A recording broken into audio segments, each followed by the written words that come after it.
so let's begin the final session, the panel session, and let's finish as early as possible. Okay, thank you very much, and I hope this will not be like pulling teeth at the dentist. It's late in the day. Maybe we can have some very good conversation with these very bright people. One thing I just want to say, so impressed with the content all day. Not only from the people who presented, but the questions in the audience. So impressive. So big hand for everybody. Right? And the second thing is that the English is so highly proficient. Very impressive. My gosh, it's better than my Korean. But it's just, I just noticed there's so few of you wearing headphones and you're participating, your questions. That's really impressive all around. So my kudos to the organizers of the event. And I feel privileged to be a part of it. All right, now, the grilling and the questions. I really love your question. I think I'm the only one here who was not Shin's student at one time. But I really love the question, and it can come from anyone. What are some of the characteristics of what makes a successful enterprise? All right? And the social area, that it's financially profitable and socially impactful. What are like 1, 2, or 3 of the things that any one of you feel like are key? So Eddie has just raised his hand, so I'm going to start with him. But what are some of those things when you're either an investor looking at a project or you're an operator and you say, okay, I know these are the things we need to emphasize or implement. All right? So what are those things that us entrepreneurs in the room, what should we be looking to implement and to be successful at? Wow, it's a very, very hard question. How about one? Yeah, just I think it's the very important truth. Very few people agree with you on. Yeah, that the founder who can find that kind of very important question, nobody understand at first, and nobody realize it is important, but they understand the underlying, the truth. Yeah, that's one of the key things. And it's difficult because maybe you have a lot of doubters. Huh? If you think everyone will agree that what you're doing is an amazing thing, it will not happen. Later they'll tell you they always knew you'd be successful. But early on it's very difficult. Okay. You're excellent. So. That's what I did, Shin. I am sure my colleague has a better answer than I do. So from the point of view of evaluating companies, I think you guys said it all, but it's really about what was with IFC, looking for companies that are successful. It's really about the entrepreneurship team. As I mentioned before, and I work in very difficult countries. So whenever I go to a country, it's bad news. When I go to a country, that means that country's in bad shape. So it's always a bad news. And in a place like Haiti, we work with a company that distributes water, distribution of last mile solution to water distribution.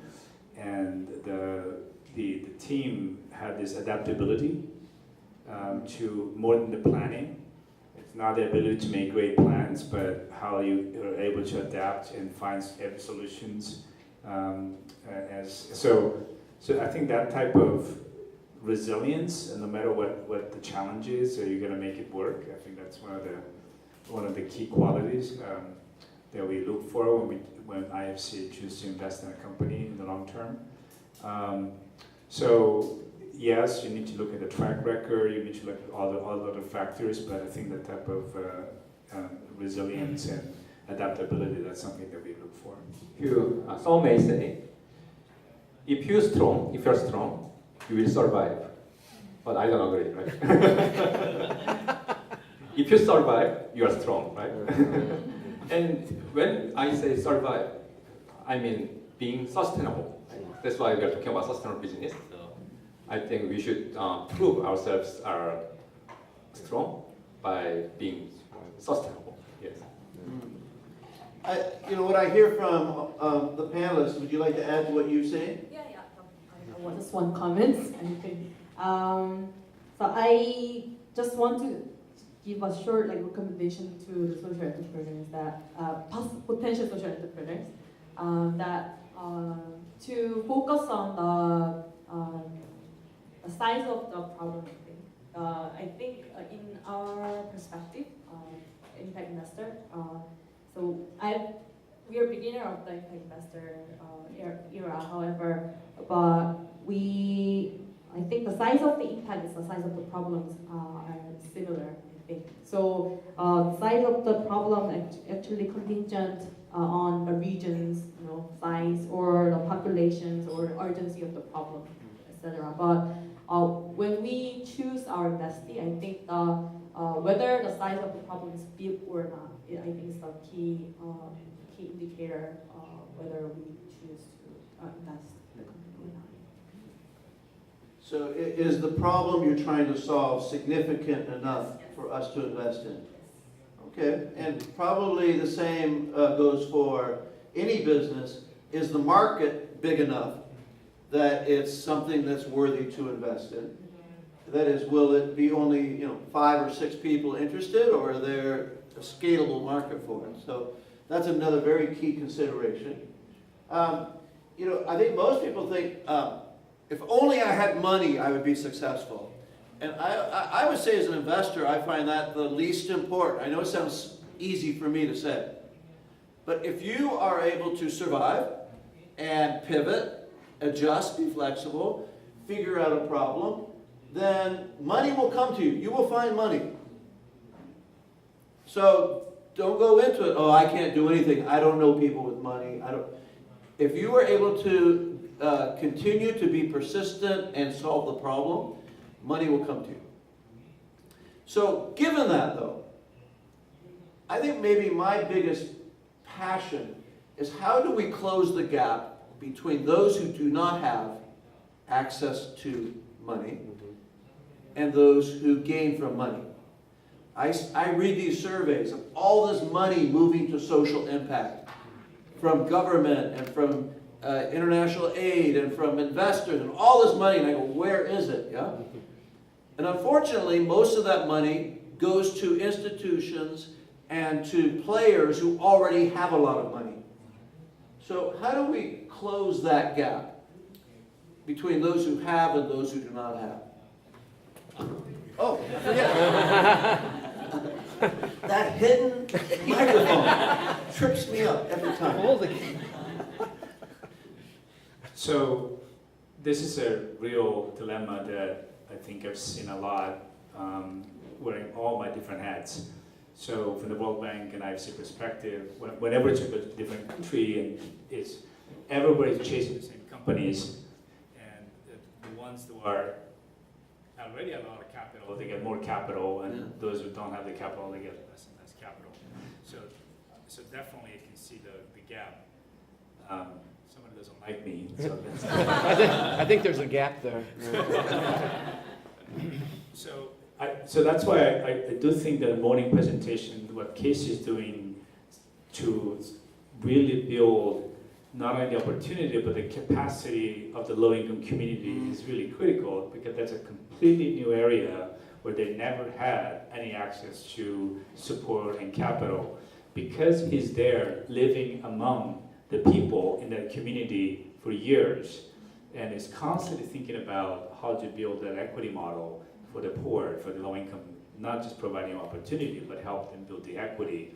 I think that's one model where you actually invested locally, and you're constantly thinking about ways to support this and in bringing the instruments. This is one way I thought that it will bridge that gap. And I just recall the Bang's presentation about Mars Corporation, human capital. And as you just pointed out, it's maybe easier to find money, but it's not easy to find people who care about the problems and who have the solution.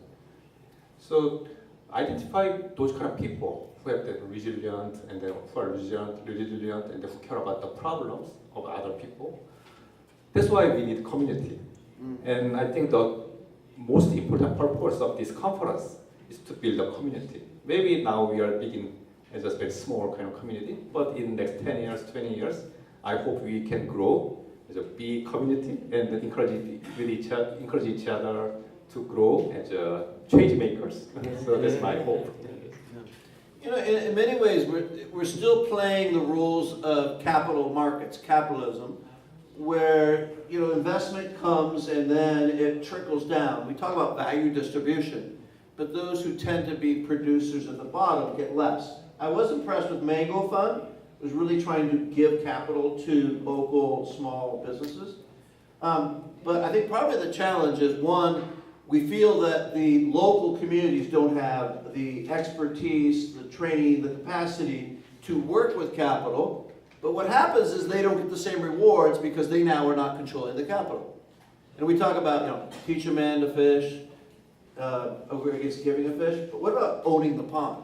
So how do we distribute ownership of the pond? And Eddie, you know, you come out of venture capital like myself. We're used to that model where, of course, the investors will get the biggest return. But then we have this other, you know, desire to give more empowerment to those people who are left out. So how do we balance that? I'd love how both of you could address that. I think that it's a little bit different angle. Yeah. So you asked if is the much capital and the money flow into the institution. Yeah. But it's the average person like me. It's a low income. Yeah, it's like $1,000. I really want to donate, but sometimes it's a very the feel it's a little bit burden. Yeah. So I think it's we can design the new economy like cryptocurrency I mentioned. It's they feel I really want to donate something, the $1,000, but exchange into the cryptocurrency. Yeah, and it becomes a long-term asset. Yeah, and if we use this cryptocurrency, the nurturing, the development of the country, and then make some factory and like a rebel, and then make some great profit, and the cryptocurrency value will increase, and their return flow into again to the donator. Yeah, that kind of the cryptocurrency world looks. I think it makes sense.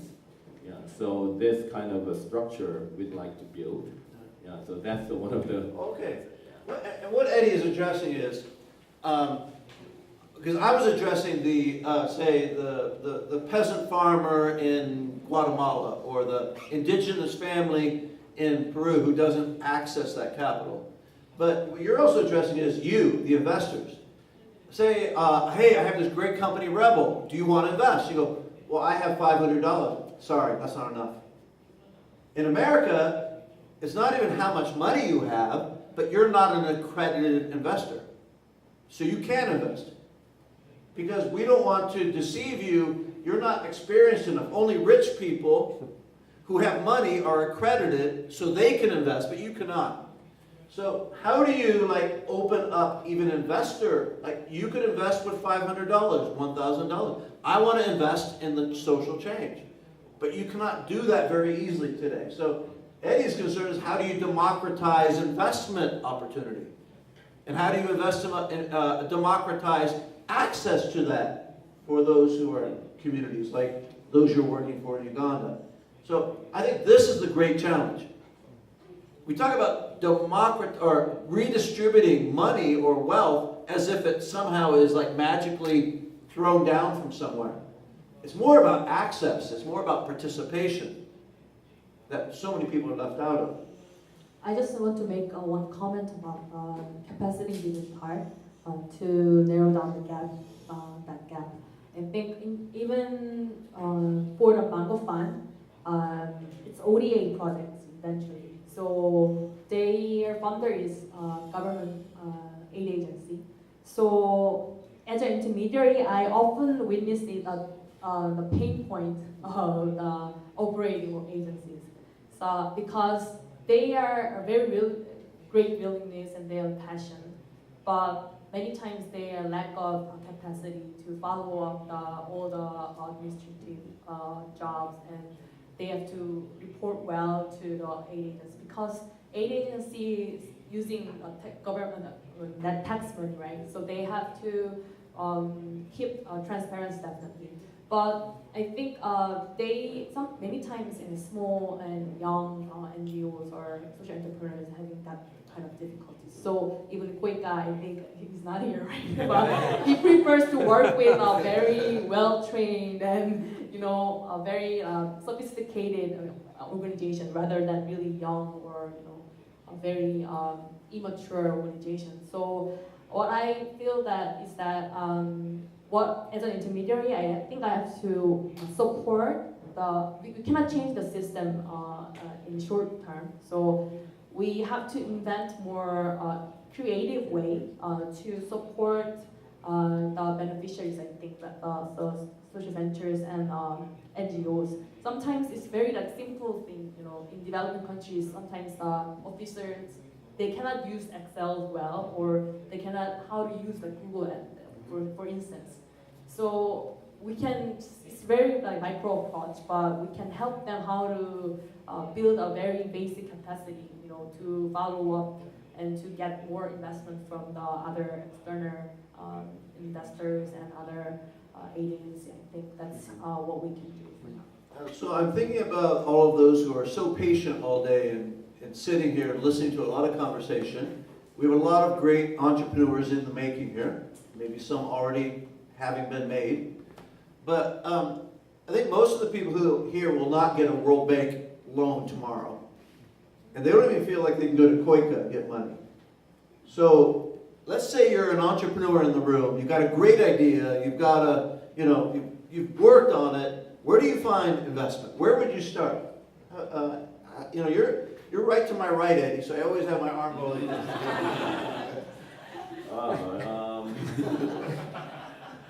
Yeah, I think it's the financing activity is like the based on trust. So if you have no trust, I think it's impossible to get some money from the investor. So always the referral is one of the best way. So if you have any friends and if you have any relationship to the investor, so you just use that kind of network first. If you directly go to the investor and make some pitch, so it takes a time, or they ignore, and they rejected it, almost 90%. So I think it's one of the best way is to find a great network around you first. No, I think it's great advice. Jonathan are talking about networking, and he goes, essentially you're saying, I don't have your network, so easy for you to talk about, bringing the founder of Twitter to my brainstorming meeting. Okay. But I really do believe the way that when you're an old guy like me, the way you get here is by starting with your network today. It's not hoping that, all or nothing, unless I get the founder of the Bank of America to come, No, it starts with the people you know. And again, as I said this morning, if they don't trust you, why the hell should I trust you? If your grandmother won't give you money, my God, what did you do to her? Okay, so I guess that's part of it. Any other advice over here on this side of the room? Indeed, I'm preparing for my own startup now, and then I just realized this morning that I should be nice to my mom. And you're my friend. Very good. Thank you. If mom ain't happy, I'm not happy. So is the question about how to access capital when you're starting? Is that the question? I have a slightly different angle in a sense that if you're starting as an entrepreneur, I guess, yes, you can go to talk to your grandmother and your friends and so forth. I think that's a good advice. But also, I think you can focus on building a track record through in partnership with another organization who has a little more track record than you. So that could be another practical way of studying. So I think there are different ways of looking at this. No, it's good. I have a daughter who's the age of many people in this room, and she works for Square, which is a financial transaction company. She wants to start her own company, but she says, I'm learning the skills, I'm building the network, and I'm getting the track record. that will give me credibility and trust when I go out and do it. So she's just being very strategic about the fact that she will get those things. Her brother, who's a little bit younger, says, I'm just going to start a company. I'm going to figure it out. Dad, would you work with me? I said, I'm not going to give you money, but I'll give you advice. Okay. So it's just different, you know, it's really being strategic about where you're at in your life, you know? And there's different ways of building that trust. Yeah. So I've got another question. And it came out of the Mars experience, yeah? Because I was really, I love that model. I forget even the name of it, EO something. Economics of mutuality. Yeah, economics of mutuality, okay. I Hate my brother, okay. Would you invest?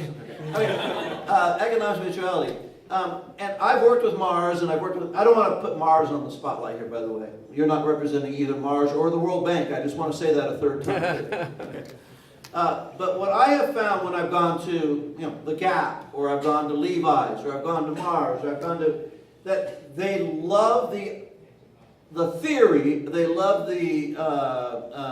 and they see the future of sustainability. How do you translate that understanding that we live in a world of scarce resources? We live in a world where there needs to be more community engagement, stakeholder engagement, but this week I have a profit margin to hit. I can't operationalize that planet people idea because I'm going to be held responsible for the amount of gain I can get from my manufacturing. So it's that operational piece that's difficult. So what happens to people like me, they say, why don't you go talk to the CSR department? I don't want to talk to the goddamn CSR department. Sorry for people who work in CSR. I want to talk about people who make the decisions for the company, right? There's a difference between having the ethics department or the CSR department and the people who make operational decisions. So strategies for moving what we're talking about today to the center of operations rather than the fringes. Open to any ideas. So since you mentioned Mars, again, I'm not speaking on behalf of the Mars, but I know some of the thinking in terms of how do you deal with that tension of having to create impact while at the same time profitable, and I think that's been the heart of the EON movement. And one of the first takers of that experiment has been the Wrigley unit. And I mean, they are responsible for profit, so they're always pressured to get profits.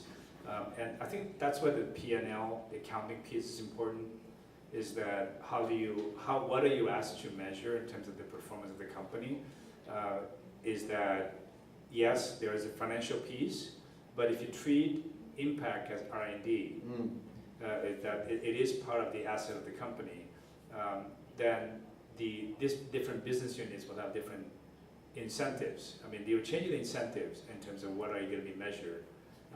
So I think the companies needs to be more open to that idea. Not all of them are.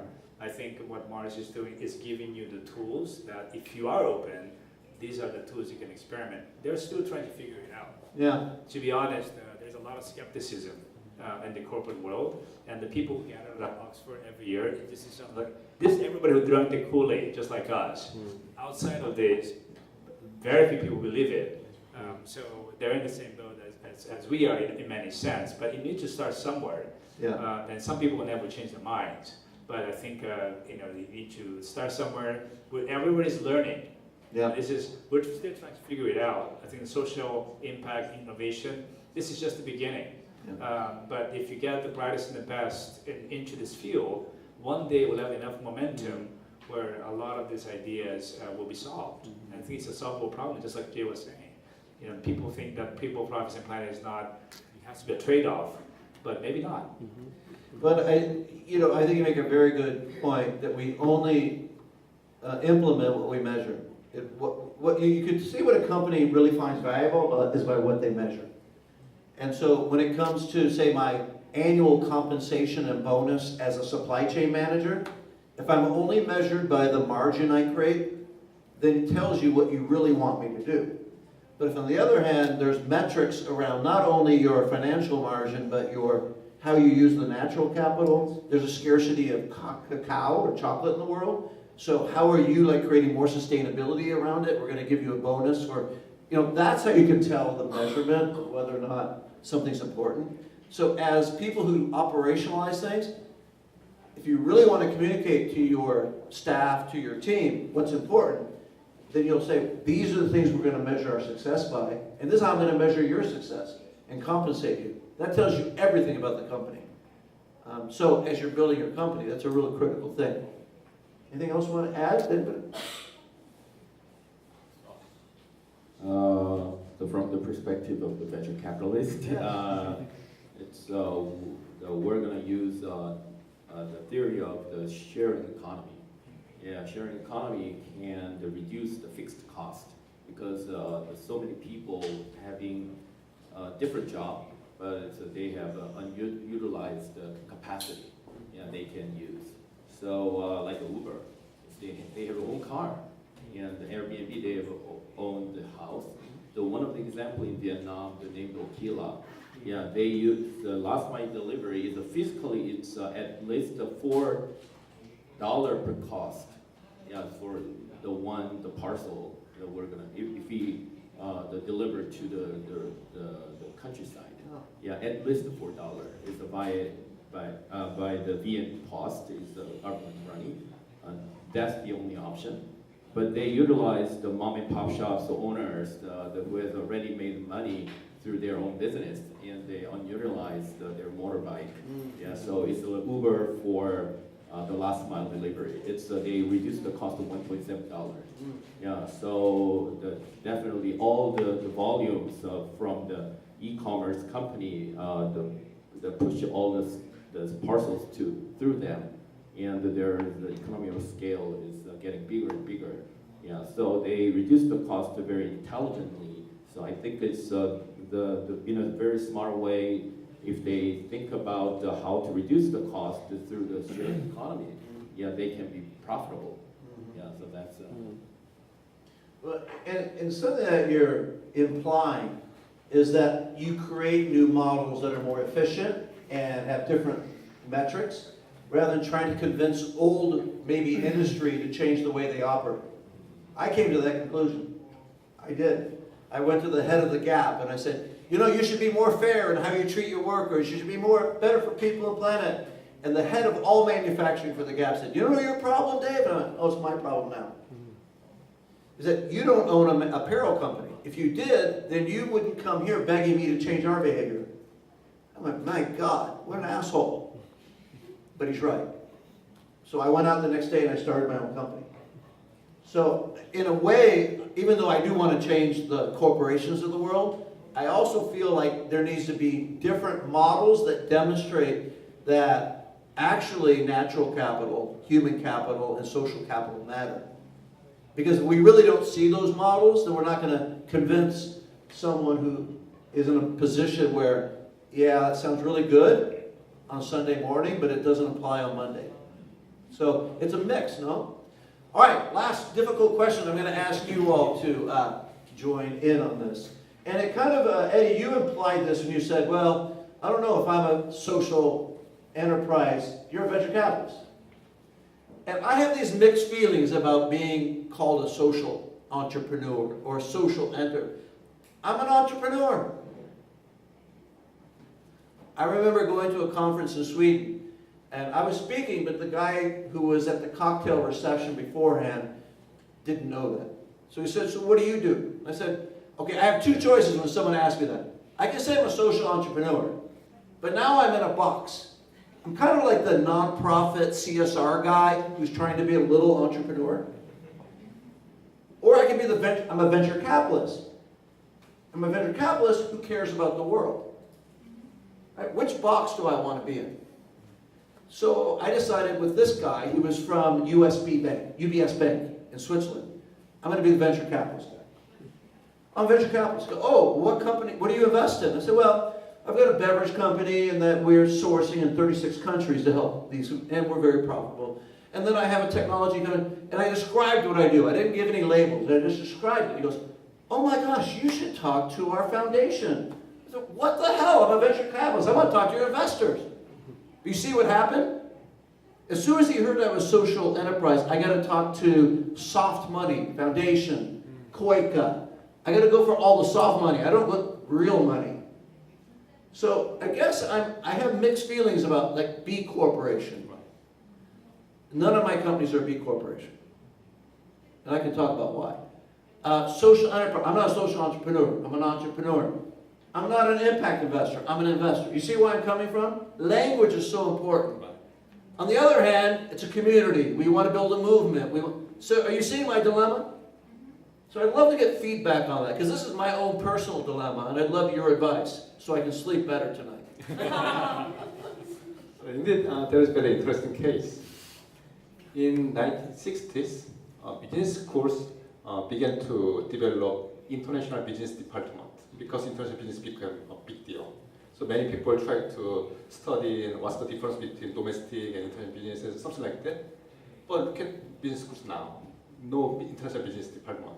Because every disciplines like marketing, finance, accounting become global. So, but international international business department was necessary in 1960s and 70s to make a big deal.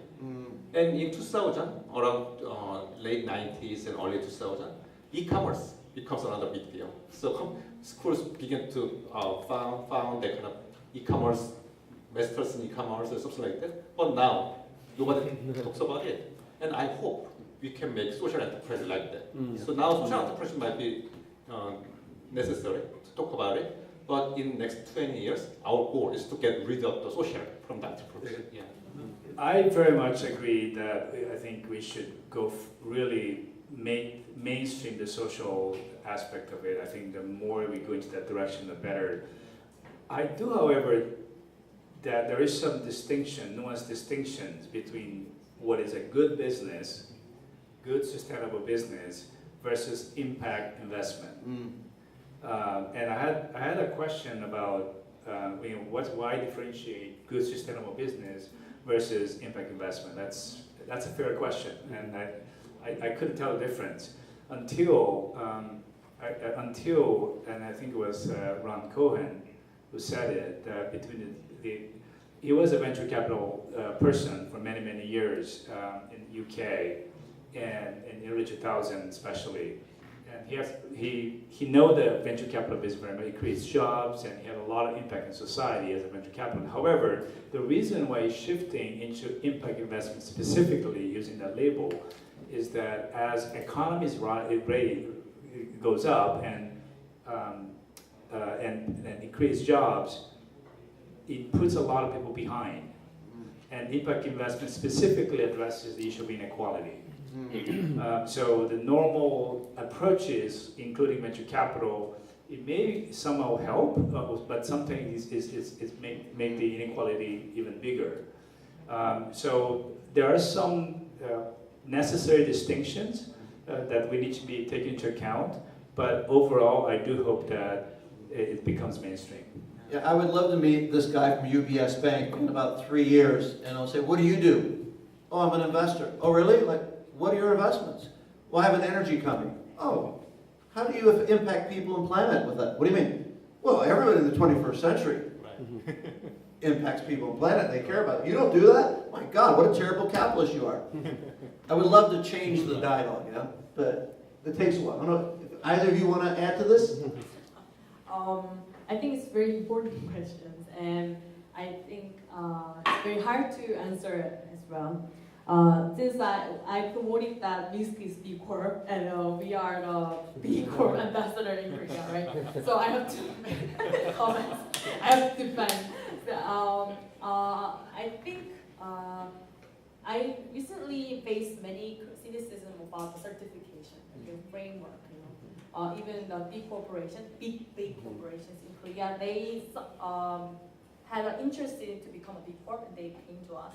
And they got some meeting. They had some short meeting with us, and they actually couldn't resolve their questions that whether this certification is really good or not for our company. I hate certification, you know, because it doesn't work.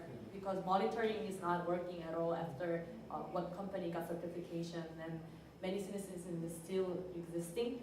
But in Korea, for instance, since 2009, we had a social enterprise promotion law, and many social ventures want to get permission and certification from the government so that they can get a subsidy from the government. But right now, they just intentionally give up. They're giving up to become a social enterprises because they hate that framework because they want to get more autonomy and they want to get more investment from the external investors more effectively. So I think from now on, why we are emphasizing the Big Core movement is that still there are so many vain and vague and very greedy corporations are so many in Korea. So we can see it in the news. So many CEOs are we face corruptions of CEO families, but still we need this kind of movements to change the concept of the business. The business should care about the shareholders' benefits, not only for the stakeholders' benefits, not only for the shareholders' benefits. So ultimately, the concept will be blurred. Like social, you know, it will be disappeared. But for now, I think someone should state that this is important. So corporations and private firms should care about the stakeholders and environment, social planning, are human beings. I think so. It's quite early stage that we have to give up, or we can give up the social terminology. Eddie, you there? One of the investment case is named DOT. It's a smart braille for the blind. So he found it a great opportunity. His father was the inventor of the actuator, very very tiny actuator for the braille. It can be applied to the braille. So he finally developed that. But the big device, like a $5,000 braille, is the dumb braille. It's all the distributor is only regional players. The market was very small. But for the number of the blind, all of the world is 800 million. So he found that it's a great opportunity to help the people, and simultaneously they got a lot of revenue. It's $80 billion markets. So now he addressed it, and then finally he successfully developed all the product, and they're now selling right now. And they got like a $10 million funding right now.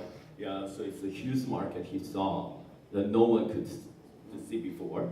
So I think he's a social entrepreneur, or it's like a real, it's like the money seeker. But his only purpose is to help other people, for the blind and disabled. So I'm very confused at first, but now I accepted both the opportunity and the social impact, the mind. So that's one of the examples. I don't want to distinguish between the social impact from the entrepreneurs. Sorry, I introduce you to my friends as a social entrepreneur.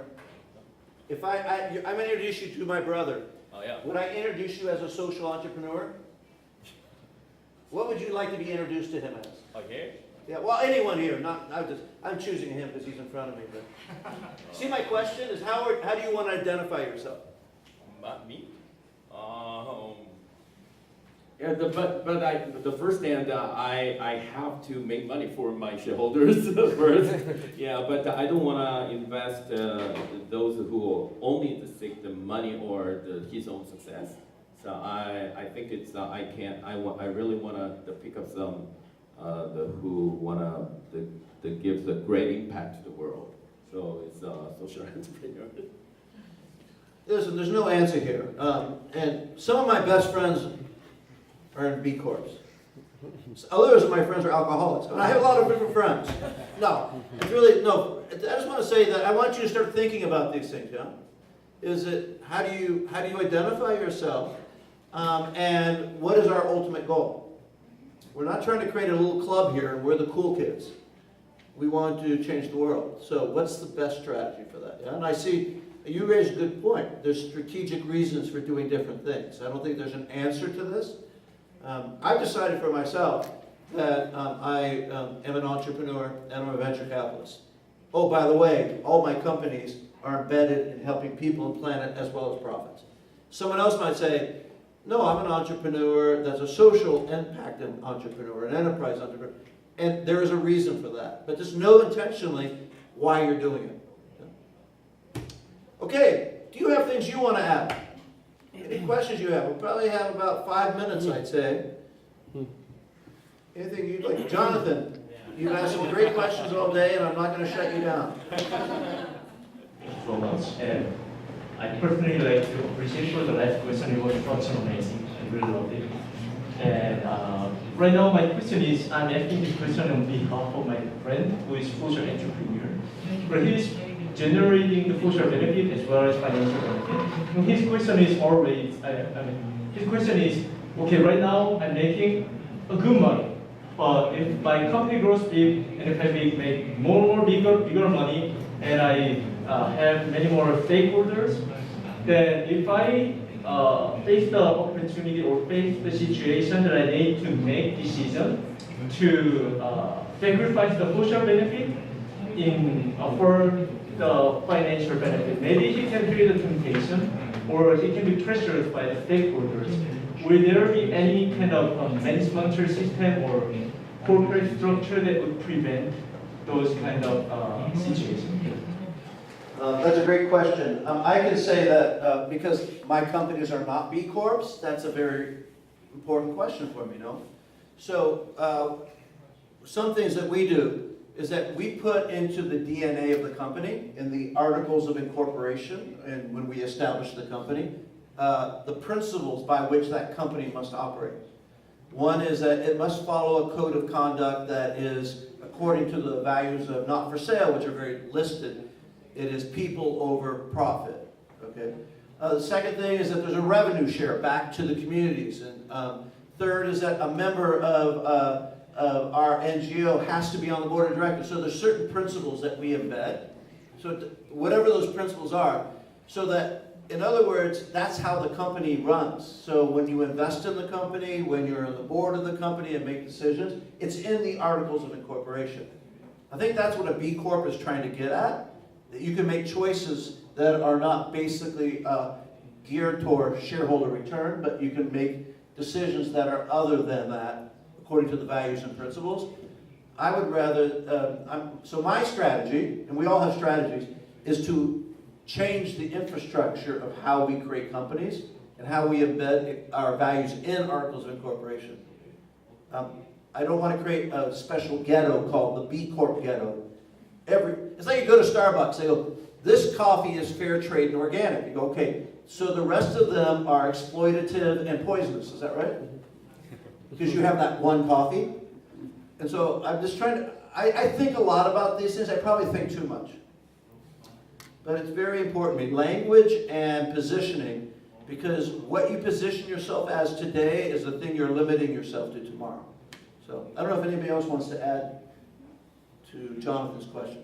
I think your question is fundamentally what you do with excess cash flow, right? Mm-hmm. So if the business is making money, you're creating a dilemma of, you started or wanted to do good, now you have money, and that's a good problem to have, and you feel guilty that you're making money. I think that's your friend's essential dilemma. That's funny. So I don't think there's one answer. I don't think you should be necessarily guilty that you're making money because you have a good business. So there are two different ways that Casey and Jay are addressing these questions. Casey has been one side, he wants to give good returns to investors, so he wants to make sure the investors are taken care of with whatever the excess cash flow is. At the same time, I think he deserves some of that upside for him and his family. At the same time, he wants to use that excess cash flow to improve the ecosystem.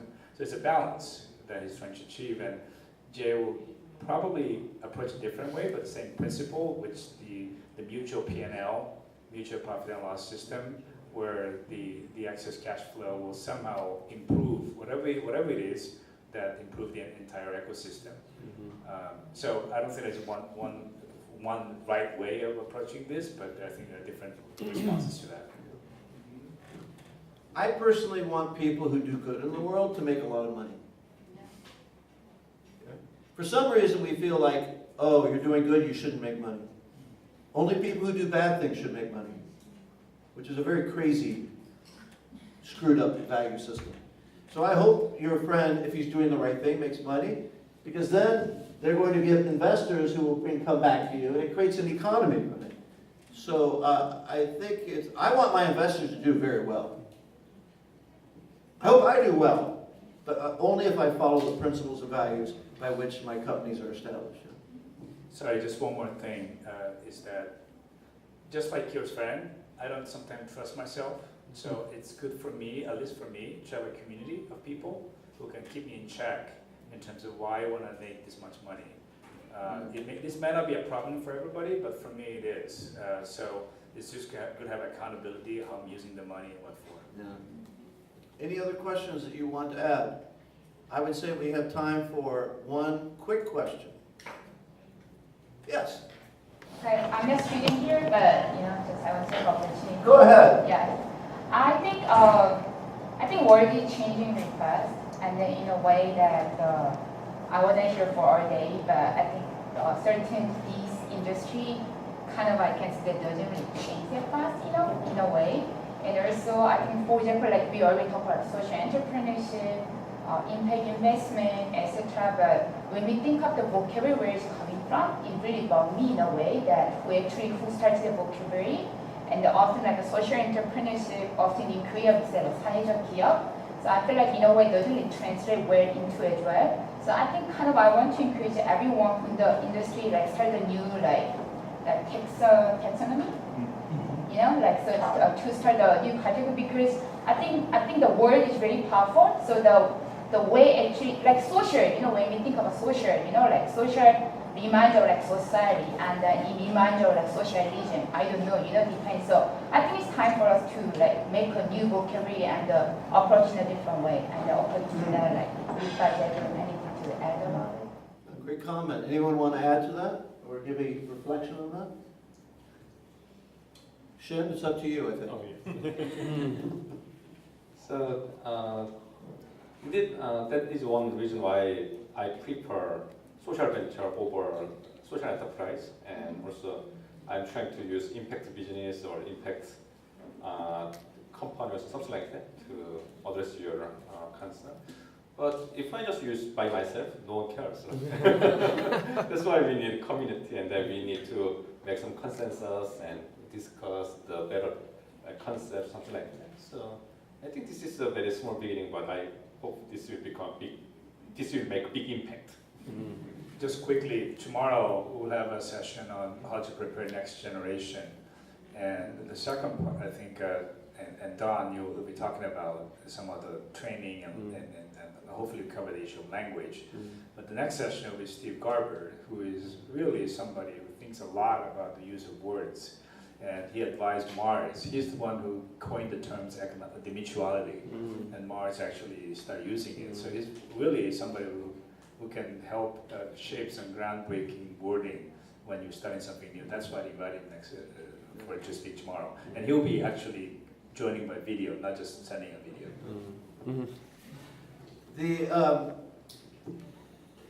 The reflection on this, it's a very important comment.